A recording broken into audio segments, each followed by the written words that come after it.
Last video में हमने सीखा था कि हमें सिंगल क्रोशे कैसे बनाना है। अभी आज मैं आपको बताने वाली हूँ कि हम half double crochet, double crochet और ट्रिपल क्रोशे में क्या डिफरेंस है। तो मैं तीनों आपको एक ही इसमें बताने वाली हूँ। तो आप ध्यान से देखिएगा और बहुत सिंपल है, कोई बहुत ज़्यादा मुश्किल नहीं है। हमें लगता है देखने में कि बहुत मुश्किल है। हुक का ये होता है कि अगर हमने ज़्यादा मोटा, जितना मोटा हम हुक लेंगे उतना लूज हमारे स्टिचेस बनेंगे। मतलब अगर मैंने अभी इससे बड़ा हुक ले लिया तो ये स्टिचेस हैं ये थोड़े से ऐसे खुले खुले बनेंगे। और अगर मैंने इससे छोटा हुक ले लिया इस यार्न के लिए तो वो थोड़े से टाइट बनेंगे। तो आपको जिस तरीके से भी बनाने हैं आप उसके हिसाब से अपना हुक ले सकते हैं। तो मैं आपको बताती हूँ कि हाफ डबल क्रोशे हम कैसे बना सकते हैं। तो हाफ डबल क्रोशे के लिए हम करेंगे एक चेन स्किप, क्योंकि half double crochet single crochet और डबल क्रोशे का बीच का होता है। तो उसके लिए हम क्या करेंगे, सिर्फ एक स्टिच को यहाँ पे स्किप करेंगे। कैसे चेन बनाने क्या करना है आप उसके लिए मेरा दूसरा वीडियो देख सकते हैं। तो ये हम इसके लिए क्या करते हैं, सिंगल क्रोशे में तो हम सीधा इसमें डाल देते हैं और फिर इसको निकाल के हम इसको बना लेते हैं। इसमें हम इस तरीके से अपने हुक पे लेंगे यार्न को। ये वाला हमें छोड़ना है, फर्स्ट वाला। तो उसके बाद जो सेकंड वाला ये वाला ये छोड़ा, इसमें हम इसको इस तरीके से हमने इंसर्ट किया, ये लिया। और इसके बाद हम उधर से हम इस यान को अपने तरफ लेकर आएंगे। तो ये वाला जो स्टेप है ये कहीं ना कहीं यहाँ तक हाफ डबल क्रोशे और डबल क्रोशे सेम होता है। हाफ डबल क्रोशे में हम क्या करते हैं, इसको हम तीनों में से निकाल देते हैं ऐसे। ठीक है, हाफ डबल क्रोशे हो गया। ये ऐसे लिया, इसमें इंसर्ट किया और ये यहाँ से लेकर और ये किया हमने हाफ डबल क्रोशे इस तरीके से। ये हुआ हमारा हाफ डबल क्रोशे। अब यही अगर हमें डबल क्रोशे बनाना है तो उसके लिए मैं आपको बताती हूँ। देखिए, एक हमने बनाया था ये हाफ डबल क्रोशे, ये खोल लिया और इधर से हमने ये खोल लिया। अब हम वापस अपने इस पे आ गए हैं। अब डबल क्रोशे अगर हमें बनाना है तो डबल क्रोशे के लिए हम करेंगे दो चेन्स को स्किप, क्योंकि ये इससे थोड़ा सा बड़ा होता है। तो इसलिए हम दो चेन्स को छोड़ेंगे यहाँ पर, एक ये वाला छोड़ देंगे, एक ये वाला छोड़ देंगे।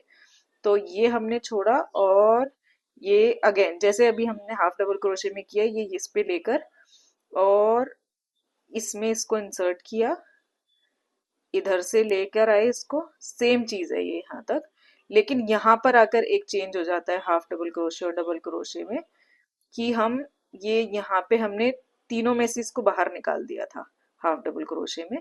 डबल क्रोशे में हम पहले इन दो में से निकालेंगे, फिर दोबारा से इसको लेंगे और इन दो में से निकालेंगे।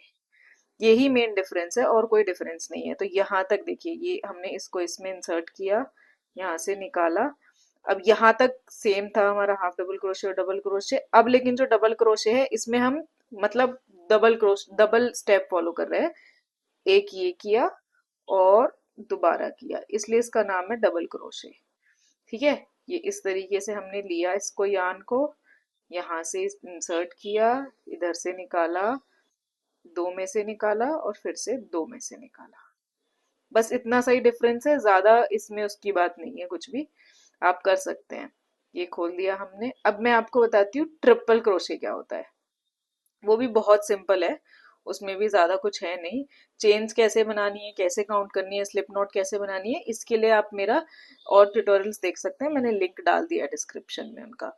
अब हमें ट्रिपल क्रोशे बनाना है तो 1 2 3 तीन चेन्स को स्किप करेंगे, तीन चेन्स को हम छोड़ देंगे इसमें। और जो ये है इस पे हमने जैसे डबल क्रोशे में एक बार लिया था, इसको भी हम ऐसे दो बार लेंगे। तो 1 2 3 छोड़ा, ये फोर्थ वाला है।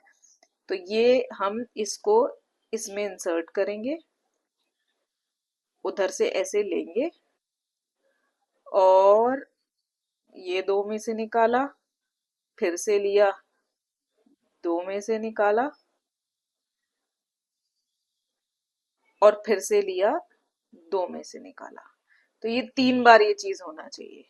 अब तीन चेन छोड़ने से ये होता है ये बराबर के हैं दोनों, तो आधी बार ना हम इसी को एक ट्रिपल क्रोशे, अगर हमें यहाँ पे 5 बनाने हैं तो हमारा 1 2 3 4, हम सिर्फ दो ही और बनाने होंगे, 5 बनाने हैं तो 4 ही और बनाने होंगे, इसके अलावा इसको हम 5वां काउंट करेंगे। तो इस तरीके से होता है। ये सब चीजें आप बाकी धीरे धीरे सीख जाएंगे आगे ट्यूटोरियल्स में। आप साथ साथ बनाते जाइए कोई भी चीज, तो आपको बहुत आसान लगेगा। देखिए ट्रिपल क्रोशे में हमने क्या किया अभी, एक और दो, 2 बार इसको लिया, और इसको 2 बार लेने के बाद नेक्स्ट चेन, जो भी ऐसे खिंचा हुआ हो रहा है इसका मतलब आपने इस चेन में काम कर दिया है, क्योंकि इसकी तरफ खिंच के जा रहा है। और इसके नेक्स्ट वाला जो चेन है जो सीधा सीधा है अपना, इसमें हम करेंगे इस तरीके से इंसर्ट, इसको इधर से लाएंगे। जब हम इसमें डाल दे रहे हैं चेन में, तो यहाँ से एक ही बार हमको इस तरीके से लेके आना है, ये इस तरीके से लेकर आए। ठीक है। अब हमें दो दो में से निकालना है, तो ये दो, फिर दो, और फिर दो। तो हाफ डबल क्रोशे ही है जिसमें हम एक ही बारी में तीनों में से निकाल दे रहे हैं। वरना डबल क्रोशे में, ट्रिपल क्रोशे में दो दो, जो हुक पे ये चेन यहाँ पे ये होता है हमारा लूप, उसमें से दो दो में से, पहले दो में से फिर दो में से निकालना है। हाफ डबल, वो डबल क्रोशे में भी और ट्रिपल क्रोशे में भी सिर्फ हाफ डबल क्रोशे। देखिए ये है, ये हुआ हमारा, ये निकाल दिया हमने तीनों में से, तो हो गया हमारा हाफ डबल क्रोशे। अब मैं आपको दिखाती हूँ एक बार डबल क्रोशे। ये दो में से निकाला और ये दो में से निकाला, डबल क्रोशे हो गया। अब इसमें एक स्टेप ये भी ऐड हो जाता है ट्रिपल क्रोशे में, कि यहाँ पे 2 बार लेना है और यहाँ पे ही 3 होने चाहिए पहले ही आपके पास, और इसको इसमें डाला, और बस फिर इसके बाद यहाँ से लेकर दो में से, दो में से, और दो में से। तो इस ये ही डिफरेंस है इनमें, कि ये छोटा होता है, ये इससे बड़ा होता है, और ये सबसे बड़ा होता है। तो ये चीज है। अगर आपको ये ट्यूटोरियल अच्छा लगा है तो मेरा चैनल सब्सक्राइब कर लीजिए, और इस वीडियो को लाइक कर दीजिए और कमेंट कर दीजिए। अगर आपको कोई भी पर्टिकुलर आपको ट्यूटोरियल चाहिए है, तो वैसे तो मेरा ये पूरा सीरीज चल ही रहा है तो मैं बताती रहूंगी आपको, बट आप मेरा चैनल सब्सक्राइब जरूर कर दीजिए इसके लिए।